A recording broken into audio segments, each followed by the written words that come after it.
24 weeks into the Premier League season and we're still here with the player podium. Here are the rules for those of you who have forgotten or are new around here. Up to 3 players per team are awarded points based on individual performance. Best player receives 3 points, second best receives 2 and third best receives 1 point. If a team is less than 3 outstanding players, then their best performing player may receive less than 3 points, so it could get 2 or 1 or nothing if the team's been really bad. Players accumulate points each game week and are placed onto a leaderboard, and every week one player is awarded player of the week. These are the point scorers from last week's games at the top across here. Bit of a slower one, I think it was last week. A lot of teams didn't perform particularly incredibly, and game week 23's player of the week was Esteval. And I'll scroll all the way across. You can see Haaland still hasn't scored points for a few weeks, but he's still on his own at the top on 30 points, with Semenyo following in behind, Rice and Bowen, Ekatike Fernandez, and then Mbeumo cracking the 20-point mark. Getting things started with Brighton and Everton, 1-1 in that game. It was a pretty slow first half, I'll be honest. Not a lot really went down. It was a bit of a cagey affair. Neither team really got into it. But then the second half, there started to be a few more chances. I think Everton started to put on some bigger names. Dewsbury Hall came on. He was a bit shaky when he came on. I didn't think he was completely up to his best. And obviously Brighton took the lead with Pasto Gross. It was a really good finish. And then last minute, Everton got the equaliser through Beto. In terms of point, it was such a draw game. Like in any year, in any season that's gone by, if you said Brighton Everton, I'd have seen that would be a draw. But it's poor from when teams concede so late. You don't have that long to hold out. You just have to keep that bit of focus, which Brighton didn't do. They weren't first to the rebound. Beto was there light years before anyone else, and he clearly wanted to get to the ball and score that goal. Moyes probably done his hammies in celebrating that goal, which he shouldn't get a yellow for, by the way. That's just bullshit. You want personalities. That's what encourages people to watch the Premier League. Like in a game like Brighton versus Everton, that's not the kind of thing that like a German or an Italian, for example, would tune into. So if you've got a manager with a bit about him, a bit of like a personality, then they'd be more interested in watching that game as a result. So you can't punish managers for getting excited when they score. But I mean, overall, this doesn't really move the needle for either team. It was a bit of a nothing game, and in the end, I think a point was probably deserved, especially based on how the first half went. That was a bit of a dire showing. Not a lot went on. But Verbruggen kept Brighton ahead for quite a bit of the game. Everton when they had a few forays forward, they did get their shots on target, and Verbruggen was a match to them. He's definitely staked his claim as number one keeper at Brighton this season. I think him and Steele shared half the games, which is crazy last season, by the way, because Verbruggen is such a better goalkeeper than Jason Steele. But I mean, overall, it was a good performance from Verbruggen. He's put in quite a few this season of a similar calibre. I don't know why it's so difficult to say, but yeah, it's worthy of 1 point in that game. I mean, not a lot of people worthy of points, but he was one of them. And goal scorer Gross back at it again. For what was it, £1 million, something like that? You can't go wrong, really. Even if he stanked the gaff up, it's £1 million. He knows the club in and out. He's probably a legend there. I'm not a Brighton fan, so I couldn't say, but I mean, yeah, he scored. Was he scored twice, or was this? No, I think he scored and then he assisted in the other game. But yeah, he's been good so far, man. He's brought a bit of energy back to Brighton, a bit of maturity in that midfield, something they kind of lack, because they are quite a young side, quite an inexperienced side, but he's just proving his value to no end. Considering this was his first start since injury, he's been out basically all season. I was really impressed with how Jared Branthwaite played in that game. Brighton didn't really have a look in down that right hand side where he was marshalling on the left for Everton, and to say that he could play 89 minutes, keep them quiet, and while he was on the pitch, keep a clean sheet. Well, he didn't keep a clean sheet. That's the other way around. I got them confused. While he was on the pitch, he did a really good job. Kept his flank clean, put in a few challenges. It looked good for his perspective, man. He needs these games because he's got to think about England in the summer. He's probably not going to go. He's not been in the squad a lot. He's been injured for basically the majority of the season, which is really unfortunate for the lad, because he's definitely got the ability to play for England to some capacity. And if he can build himself back up to fitness, then I think maybe we'll have a conversation on our hands, but I don't know if it'll be too little too late. And Beto at 2 points, both the goal scorers with 2 points. He came off the bench, and that kind of impact can't be understated. He always works hard. He's always looking to get in on goal. He's just a bit of a donkey in front of it sometimes, which is fine. I mean, he showed up in this big moment, which is cool, and his overall tenacity and general work rate makes him a really good option off the bench if Barry isn't firing. I think they came on and played a bit together today, not today, in that game, which was good. But yeah, it's 2 points in the end for better. 4-0 Arsenal. I mean, I thought maybe Leeds would get a result from this game. I was clearly very, very wrong. But yeah, this was really easy for Arsenal, I thought. Obviously, the set pieces are the set pieces there. Leeds are a team that should be doing a lot better from set pieces. But Arsenal just didn't look threatened at all. Whenever Leeds got forward, it was always such a whim. It was such a half chance. And, I mean, they put 9 goals past Leeds this season, which is crazy. Arsenal just move on from this. This was literally, they didn't have to get out of second gear. They put Madueke could slot straight in when Saka was injured. Didn't matter. They looked fine, to be honest. They didn't wow me. Arsenal haven't really wowed me a lot this season. However, they were clinical in the right moments when they needed to be. They got the job done in very emphatic fashion. And Leeds, it's that they should be doing better. They've got the presence, the aerial presence, and the height of the centre backs to be doing a lot better from set pieces than they did in that game. I know Arsenal are the set piece kings or whatever, but I would be expecting Leeds to do a little bit better than they did. Overall, they just have to kind of move on. You can't get too focused on these results. Farke's made a good change, and they're not going to win every game. Obviously, in this kind of fashion, it can be disheartening, but at the end of the day, it's going to happen. Yeah, you do have to remember they are a newly promoted team. So yeah, there's nothing too much to comment upon on this game because it was just a bit of a cakewalk for the Gunners. Zubimendi gets 1 point. The general midfield play from Arsenal was dominant. Obviously, Leeds didn't really have a sniff, and obviously he got his goal as well, which is always helpful. I think he's got a good few goals this season off the top of my head. I do remember him scoring on a couple of occasions. However, in this game he was good. He wasn't. I don't think it was his best performance because I mean he's come up against harder opposition and done well, so that makes it better. But yeah, man, it's a bit. I don't want to sound like I'm bashing Arsenal, but they didn't really need. They were really good, but they didn't need to get out of second gear. That's kind of what I'm trying to say really in this situation. I think Odegaard came off the bench and looked quite positive for Arsenal. He got an assist and he generally just kind of brought a little bit of life, a bit of creative air into Arsenal that they have lacked at times this season. And I mean, from open play, kind of lacked at times in that game. Obviously, they didn't need to have open play goals because they were doing so well off the set pieces. But Odegaard provided a fresh spark, in my opinion, that was a positive sign really for Arsenal and for his hopes going forward and getting more time in that team. But Mudawuki gets the 3 points. His goal was his goal. I mean, Darlow flapped at it, but it was still Madueke's goal. Um, the assist was really nice, really good balling, and he genuinely just did look exciting. This is the kind of game that I did think this is a Madueke game for Arsenal. Stick him on the right against weaker opposition, and he will just cook. He's got the skills, he's got the trickery, the danger that's going forward to make smaller teams with maybe weaker fullbacks nervous. I mean, against stronger teams, he doesn't really wow. Sometimes he can do, but he's very hot or cold against good teams. But against teams like Leeds, this is just his bread and butter. I thought in that game, that was a really good example of what Wolves are as a team this season. They did have quite a few chances to score, and they did make an account for themselves, but they just lack quality. They've got their gaffer has got them playing good stuff. I think that's clear with the step up in performance levels, and I don't think you can entertain ideas of letting him go, at least until you see how well they're doing in the Championship next season. But Wolves were at a point where it was 1-0 and they were knocking on the door quite a lot, and they just didn't have it. They couldn't put the ball in the back of the net.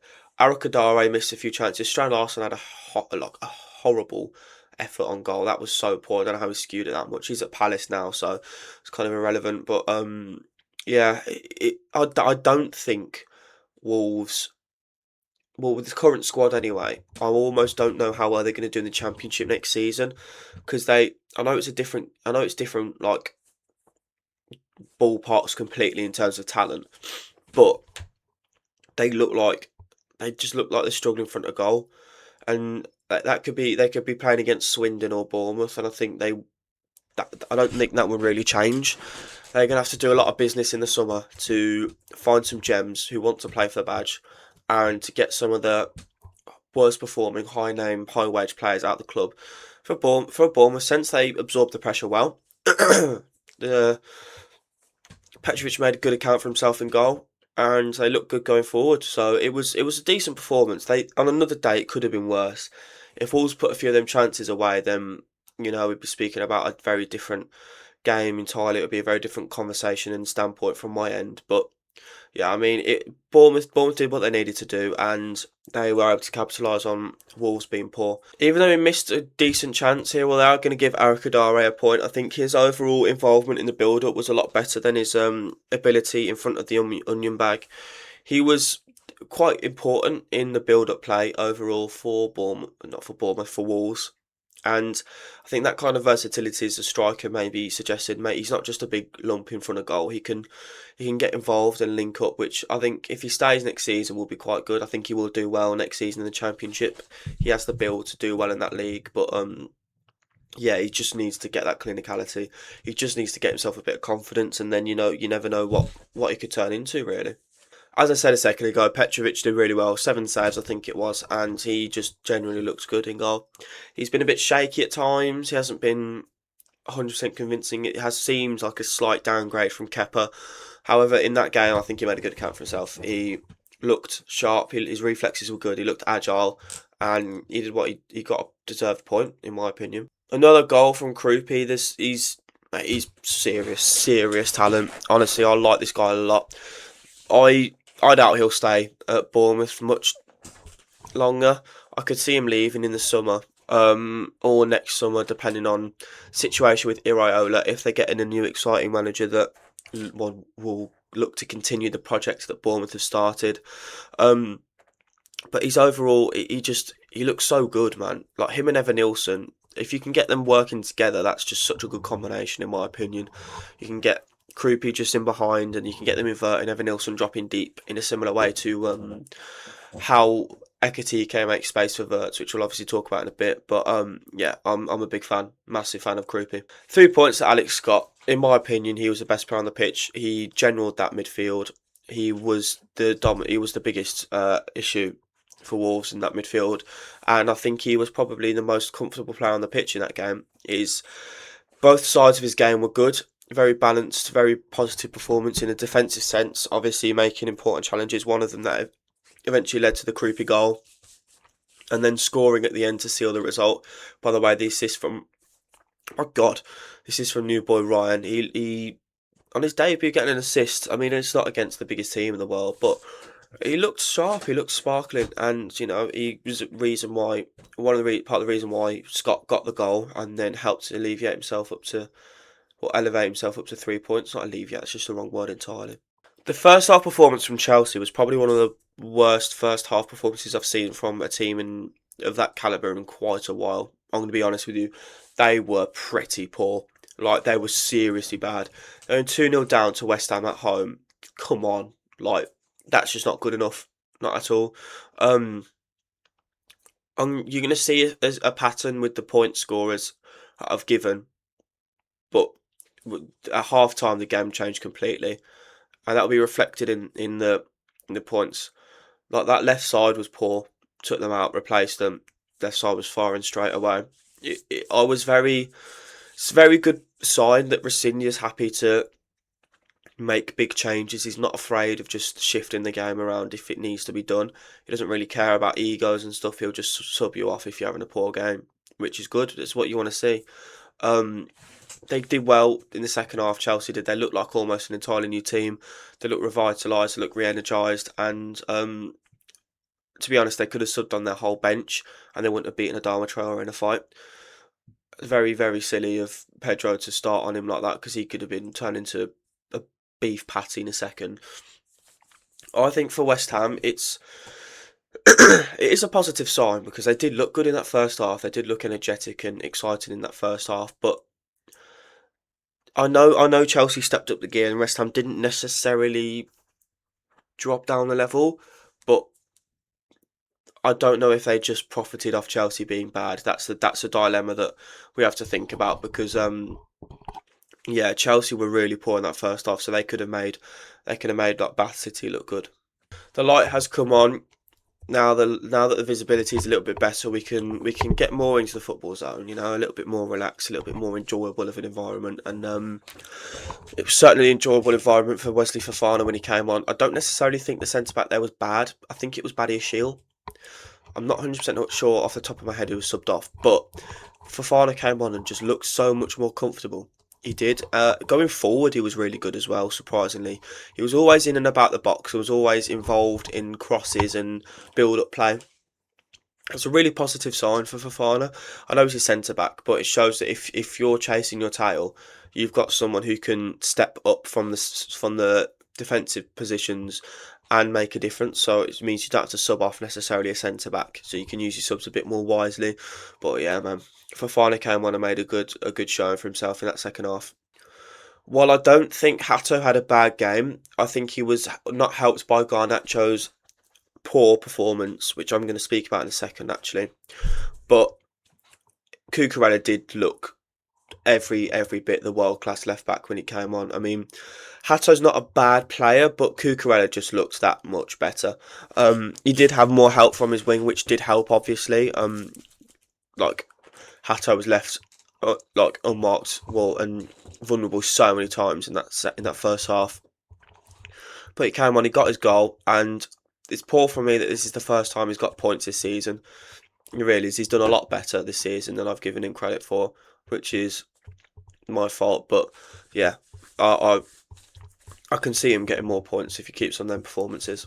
Ultimately, the catalyst that got the game going, also a massive wuss. I should dock him points for that, but I can give him a bit of leeway there. João Pedro with 3 points. He's turned his form around pretty drastically.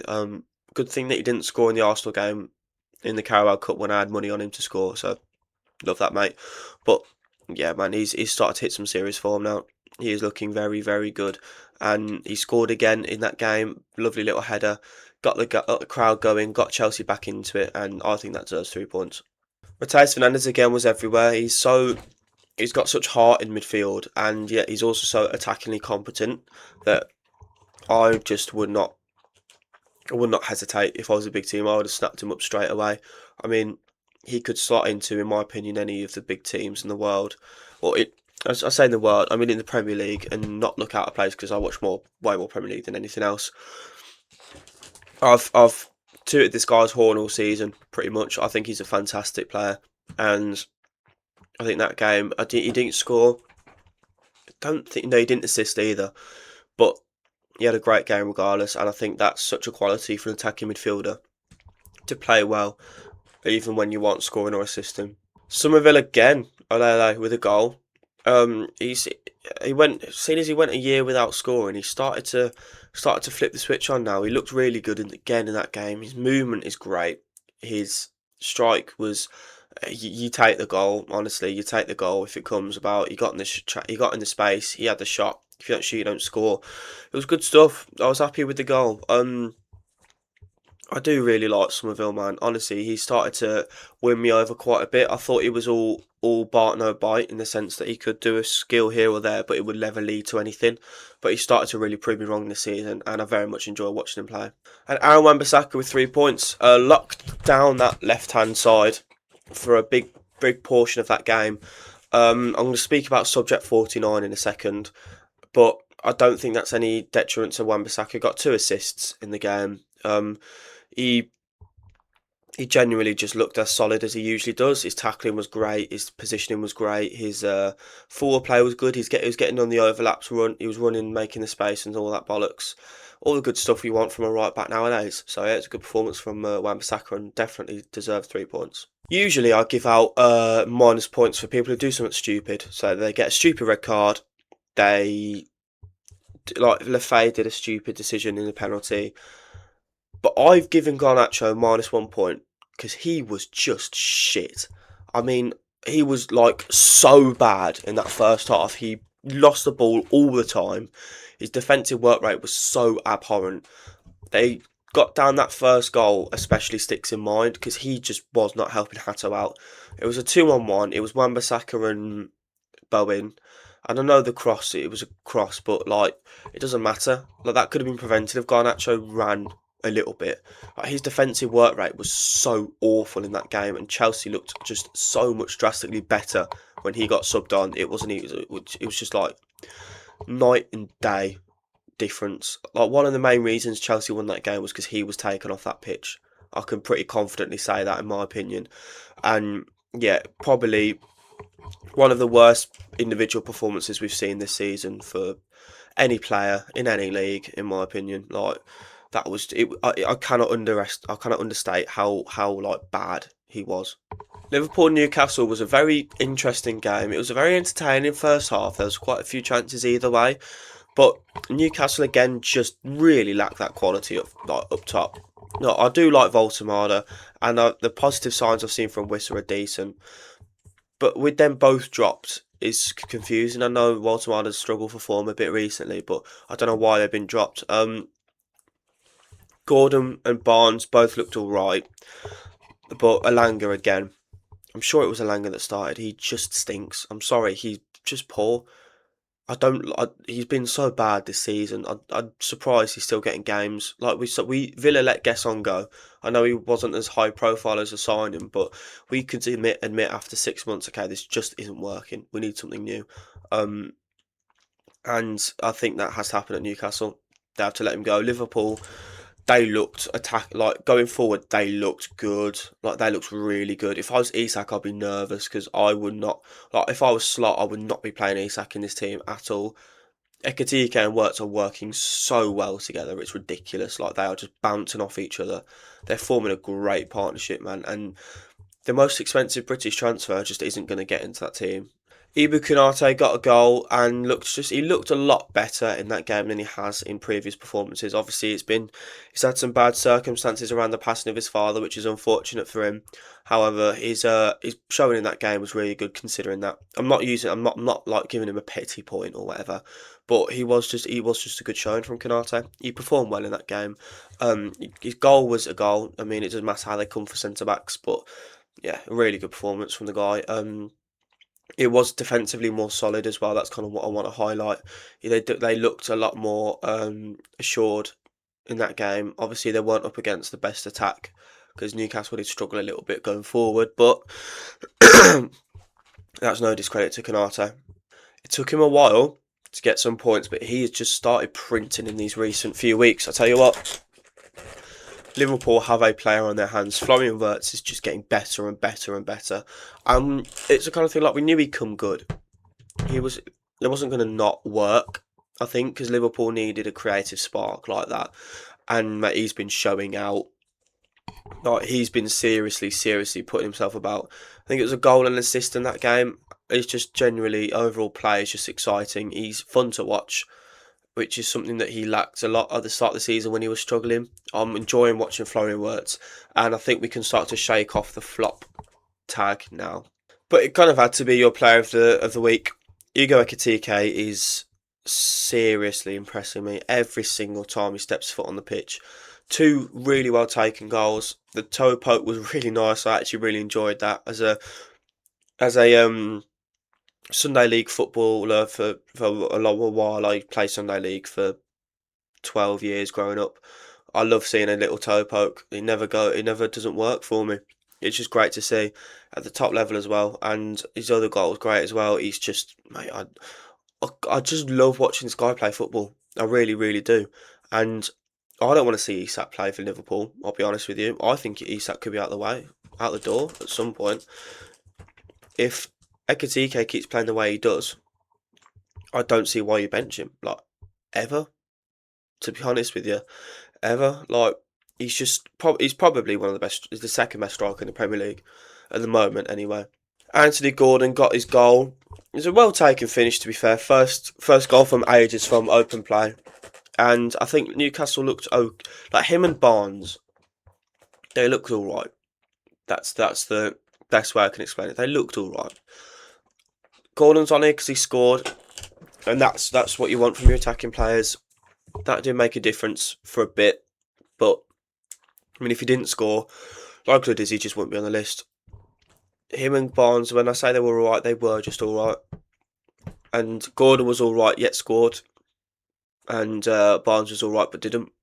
When Brentford scored that goal, I knew we weren't going to win that game or draw that game. I knew what exactly was going to happen. Brentford were going to fill their box with 11 football players, or 10 football players, kick the ball out, and maybe go on a counter here or there. I said it at half time. I said they're just going to put 10 men in the box now. And I said it's going to be a really frustrating half of football. And it was a 55-minute half of football overall. That was painful to sit through as a Villa fan.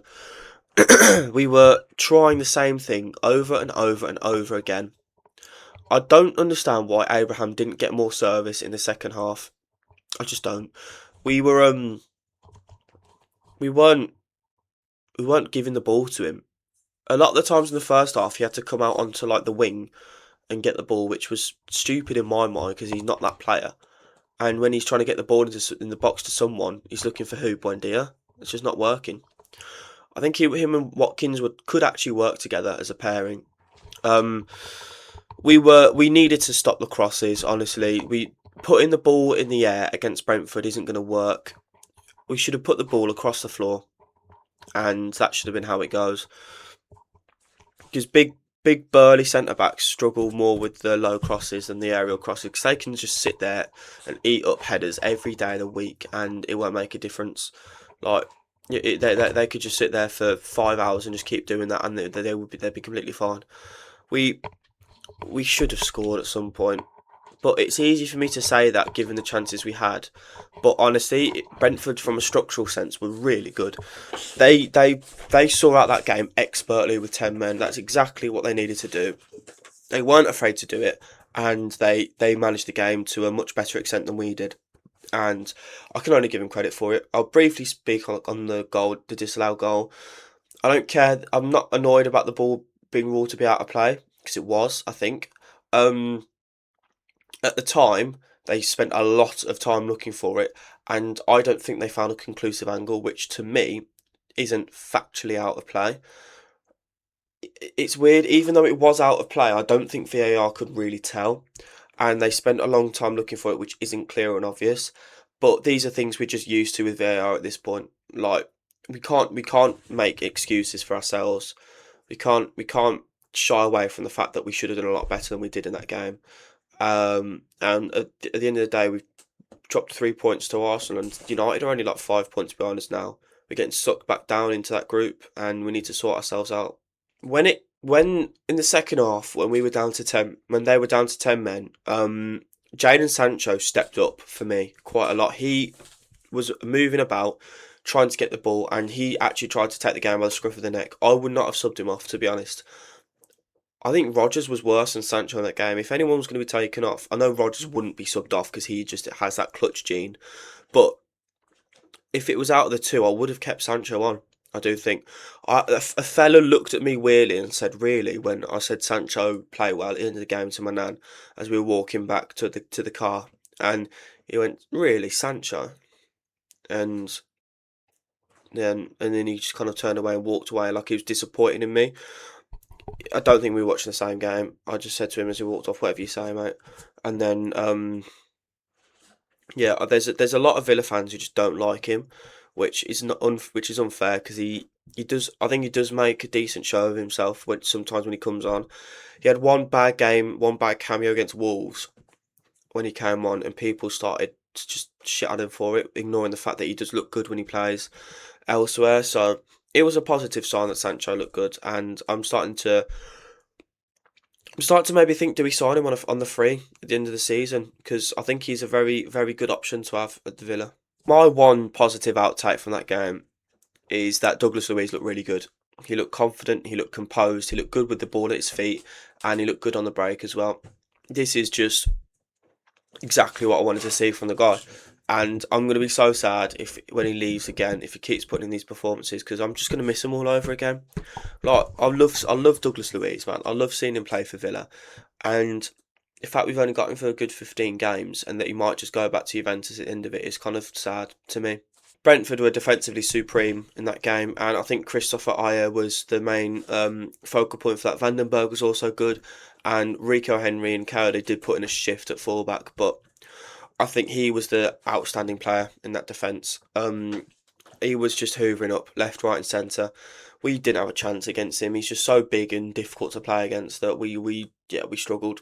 We really did, and I don't think Brentford's overall performance was very impressive. It didn't need to be because it got the job done. I'm not trying to say it's as in like they were shit. I can't believe we lost to those frauds, but I mean it's a lot easier to sit back and eat up chances than go forward and try and get the game. And they didn't need to go forward. And Aya was at the back and he was just dominant and difficult to break down for Brentford. So he gets 1 point. And Kelleher gets 2 points. Anything that got through, he saved, and his antics were very helpful in slowing the game down for Brentford. I'm still disappointed about the result. I've called my head a lot, so I'm not too angry about how it's gone, but it's just disappointing for the Villa. This fella was showing why people rate him so much in that game. His overall play was great. His distribution was great. It's exactly what he needed to do, and he gets 2 points for it. There's not a lot to be said from a Brentford perspective because once they went down to 10 and scored, they just sat and chilled and were relaxed. And we hammered on the door, but it was like the wolf trying to blow down the brick house with the little piggies. United Fulham was an interesting one because I don't know. I don't think United were entirely convincing in their win. I don't think there were too many opportunities outside of the goals for United, and Fulham had a few breaks and could have maybe done a little bit better. Obviously, when they scored that goal at the end, they would have expected that to be an equaliser and just hoover up the point and move on. But they did switch off, which is poor from their perspective. The subs made by Carrick were great. Sesko came on, had a great impact. Cunha came on, had a great impact. I'm really impressed with Carrick so far as a manager, and he's able to navigate difficult circumstances, like the management to get United back in it against at the end. He's played against two really difficult teams, and I think he's made a really good showing for himself. From Fulham, obviously you wouldn't expect to win this game, but with the context of the result, they should have done a bit better. They should have taken a point because you shouldn't be falling asleep like that. United couldn't have done anything about that goal that Kevin scored. That was just a banger. Like, it should have ended 2-2 from a Fulham point of view. I can say what they want about the foul. I don't really care. It should have been a corner, but then you'd argue, do you get a similar result to the goal if it goes to the back post? If puts and maybes, but either way, it's United have shown character that they wouldn't have shown under Amorim. They probably would have gone on to concede a losing goal if Amorim was still in charge at 2-2. He came on and scored the goal in the end. Benjamin Šeško. He's good. Honestly, it's really, really good. He looked composed for the goal. He had a chance. I think did he hit the bar? I think he might have hit the bar at some point in the game when he came on. But for him to come on and score the winning goal, that's really good for his confidence. That is really, really good for his confidence. It's difficult for him because he's kind of been displaced at that United forward line because it is just Mbeumo up top now, and I think Mbeumo works a lot better as the sole man for United than Sesko. But it shows that there's still a player there. He's still got an impact in him. Lamans was pretty crucial in United's win in that game. He made a few important saves, and he could have done nothing about either of them goals. Let's be honest with you. It's a good penalty and a great strike in the end. So, yeah, he made a few really important saves, and he's just looked so much more confident than Onana ever did in that United goal. It's such a step up and so refreshing to see a good goalkeeper again at United, because I was a massive De Gea fan back in the day. I really was, and this guy could. I mean, I won't necessarily call him next to Gea because that's a big leap, but who says no? I mean, if he keeps putting in these performances, I wouldn't be against it. And Casemiro at the end, I mean, goal and assist, and just overall, just looks so relaxed and so mature in that midfield. I mean, since Amorim's left, he's just been great. He's been really, really great. And I have a feeling that if Carrick joined earlier and Amorim left earlier, he'd probably stay at United for the next season. Jimenez's overall forward movement was good in that game and scored off a penalty, which is what he needed to. Yeah, I mean, he's he put in from 12 yards, which is he's really good at penalties, so you expect him to do it. He's for someone who's usually traditional number 9. His movement and his overall involvement in just regular build up was actually quite positive to see. Adds another dimension to his profile as a striker, and you know he's getting on. So you do wonder how long he can keep scoring for. But I mean, he's not showing signs of slowing down really. I really rate this guy. I really rate Kevin so much. His goal, my God, man, what a finish! Like the bollocks to pull that off in the 92nd minute. That's just obscene. Like I every time I speak about Fulham, I end up speaking about him to some regard because I just think he's such a good football player, and he should be getting more minutes. They spent a lot to get him in from Shakhtar, and he's a serious talent. Um, if he gets more game time next season at Fulham, I would expect him to be out the door fairly quickly because he's just got elite Premier League winger written all over him. Like I could if they stuck him on the left at Arsenal, I think he'd be brilliant. I think he'd be a great player, and he could just create chances to his heart's content. Forest Paris was Forest Paris. Forest Palace was a poor game. There was not a lot for either team. It was a lot of half chances, a lot of meh. They got the penalty in the end, Palace did, and they converted it. And then Forest goal was really well taken as well. It was a penalty all day long, Stonewall. I don't know what Williams was doing, but I guess it's just a natural reaction. I guess you can't really help it sometimes. It was just a slow one. Honestly, it was a really uneventful, uninspiring game, and I don't really know what else I expected. Palace away Palace, when they go away, aren't often breaking barriers down, and Forest are always just resolute, so it wasn't going to be a blinder by any stretch of the imagination. But Palace lack that forward presence. I don't think Shane Larson's going to be that guy. Maybe they could have scored if they had someone up front that wasn't like Ismail Assar or Brennan Johnson, who aren't strikers. But if put to maybes in today, if Mateta's not left, I don't think he'll leave in the summer. Like 100% he'll leave in the summer. But yeah, I guess they won't play him. I assume not anyway, because Strand Larsen's coming. They spent big money on him, and you wouldn't want to just carry on with Mateta if you've got someone there who's bought as the Mateta replacement. So bit of a conundrum for Palace. It's an all right point either way. Better point for Forest than it is for Palace because Forest gain points on their relegation rivals, and Palace it just kind of extends their winless run of form. Yeah, overall just a very meh, nothing game. Goal scorer Gibbs White gets 1 point. I think sometimes he scores in games where he doesn't play very well. I didn't think he offered too much creatively in that game, but he did score the goal, which is very important, and did win them the point in the end.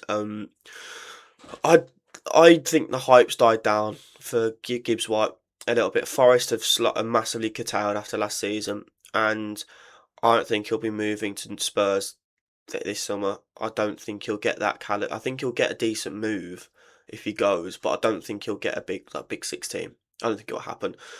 If he keeps showing himself, I think he could probably sneak his way into England squad, maybe as like the 25th man. But I mean, with the season Forest have had, I don't think it's very likely. A man who is going to the World Cup is Elliot Anderson. Another great midfield performance. Palace looked devoid of ideas in that position without Wharton. I think Will Hughes was decent, but not Wharton standards, and definitely not Anderson standards. He's just generally such a good player. Shows up most weeks for Forest, consistent, brilliant, and deserved 2 points. I think he's kind of only on it because he scored the penalty, but Ismail Assar might as well get the points because he just didn't play. It wasn't a good performance from Palace. He scored an important goal for them, and he kept himself cool under the pressure moment of a penalty, which is good. But I just don't think their overall play was very positive. So it's difficult for me to say, "Oh yeah, he deserved the point. He did this, he did that," when I don't necessarily think that's true. I don't like giving people points just because they score, but I kind of have to in this sense. Spurs, Man City. Wow, City fell off in that second half. Spurs looked up, like Chelsea. Spurs looked really bad in that first half, but then they changed the formation and it worked. It really did work. Spurs, it's a good. They always do well against City. I don't know why they're City's bogey team. So I mean, maybe you could have expected a win going into it, but they looked positive, man. They in the second half they created chances, but that shouldn't be the case when they start to lose. They shouldn't suddenly get good when they're when they're in a shit position, because then it's never going to be enough to get them the points they need to get anything of note.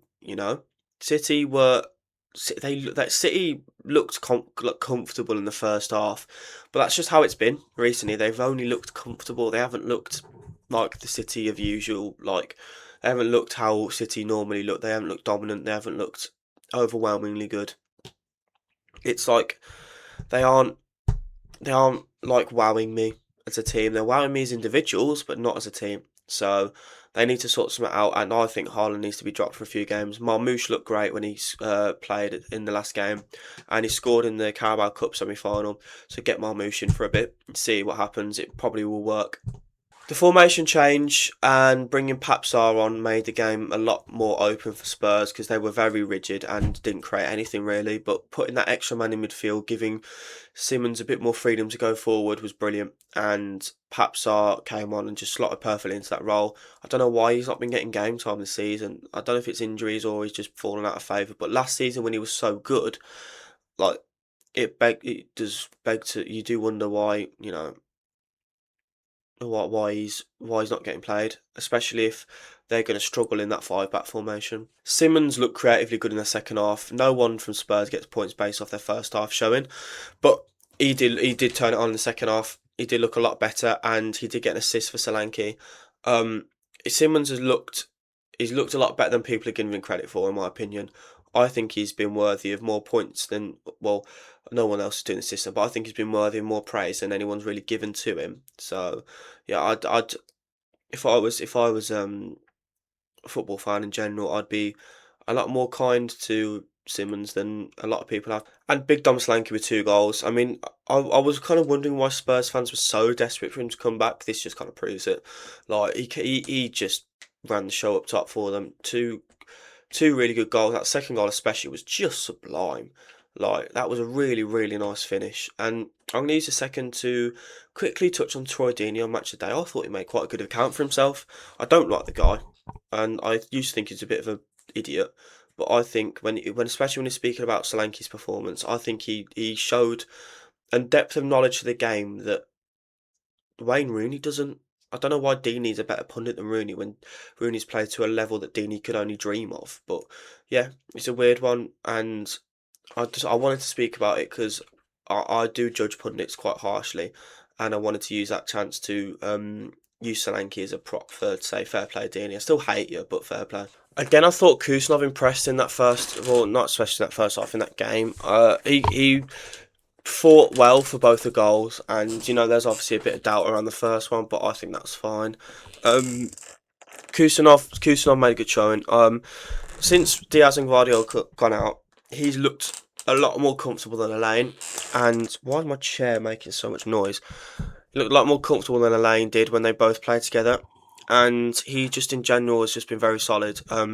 He's really shaken that stigma he built for himself after that Chelsea performance, after that poor showing on his debut. So I'm excited to see what happens for him. I do think he deserves game time.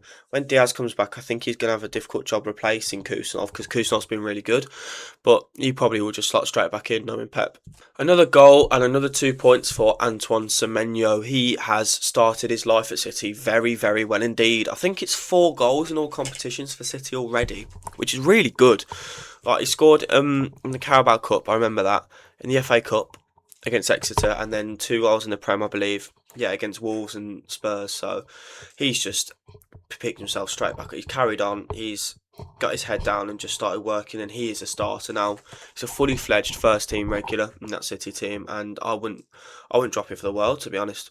And Ryan Shirky he always sparkles when he plays. He always looks exciting, and he got a goal, and his overall play was just great. He was positive, he was dangerous, as he tends to be.